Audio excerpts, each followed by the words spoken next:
So நேற்று வந்துட்டு இந்த டிஸ்கஷன்லாம் நடந்து வியானா வந்து அவங்களோட வியானாவை பார்த்தாலே சப்பாத்தி சுகர் தான் ஞாபகத்துக்கு வருது. அதெல்லாம் டிஸ்கஷன் முடிஞ்சதுக்கு உடனே திவாகர்கிட்ட ஏதோ சொல்ல வந்தீங்களே திவாகர், என்னன்னு சொல்லுங்கள் அப்படின்னு சொல்லி கேட்குறாங்க. உடனே திவாகர் வந்து, சார் கானா வினோத் வந்து எப்போவுமே சாப்பாடு விஷயத்தில் ரொம்ப சீப்பாக தான் சார் நடந்துக்குவார். யார் சாப்பாடு விஷயத்தில் சீப்பாக நடந்துக்கிறாங்க? கானா வினோத்தா திவாகரா?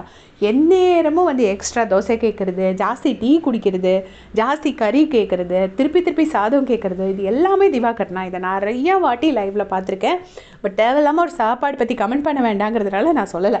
ஆனால் சாப்பாடு விஷயத்தில் சீப்பாக நடந்துக்கிறாருன்னு இவர் வந்து கானா வினோத்தை சொல்கிறாரு. கானா வினோத் எங்கே சீப்பாக நடந்துக்கிட்டாரு? அவர் கிச்சனில் நிற்கிறாரு. அவர் வந்து இவ்வளோதான் லிமிட்னா அவ்வளோதான் அவர் சொல்ல முடியும். அதை தான் அவர் சொல்லியிருக்காரு. அதை வந்துட்டு அவர் சாப்பாடு விஷயத்தில் சீப்பாக நடந்துக்கிட்டாரு. எங்கடா சான்ஸ் கிடைக்கும் கடா வெட்டலாம், அப்படியே கானா வினோத்தை போட்டு தாக்கலாங்கிறத வெயிட் பண்ணிகிட்டே இருக்கிறது. இங்கே நிறைய பேர் சொல்லிட்டு இருக்காங்க, திவாகர் போயிட்டாருன்னா எப்படி வந்து கானா வினோத்துக்கு கண்டென்ட் கிடைக்கும்னு. திவாகரை வச்சுலாம் கண்டென்ட் கிடையாது. ஏன் வியானத்தி அந்த கம்பியை உருவிட்டு இருக்கும்போது சொல்லுவாங்களே, ஏம்மா நீ 2 கம்பி கூட எடுத்துக்கம்மா, நீ பேசாதம்மா அப்படின்னு சொல்லியிருப்பாரு. கவுண்டர் போடுறது அவரோட திறமை, பாட்டு பாடுறது அவரோட திறமை. ஸோ அவர் அது எப்படி வேணால் காமிச்சுக்குவார். இவ்வளோ நாள் வந்து கானா வினோத் வந்து அந்த நிறைய சாங்ஸ்லாம் விஜய் டிவிக்கு எழுதியிருக்காரு. ராஜு ஒரு பாட்டு பாடியிருப்பார்.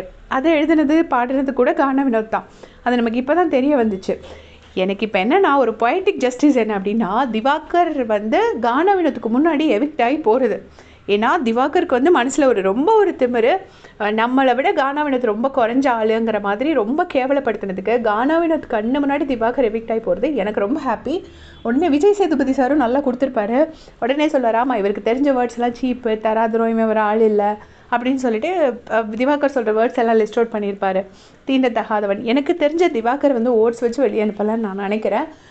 இவர் இவ்வளோ மோசமாக பேசுகிறனால ஷோக்கு கெட்ட பேர் வந்துடும்னு ரெட் கார்டு கொடுத்து அவரையும் கேவலப்படுத்தாமல் ஓட்டிங் படி எவிக்ட் பண்ணுற மாதிரி மீரா மிதுன் எவிக்ஷன் மாதிரி தான் நடக்குது அப்படின்னு நான் நினைக்கிறேன். உங்களுடைய கமெண்ட்ஸை சொல்லுங்கள். தேங்க்ஸ் ஃபார் வாட்சிங்.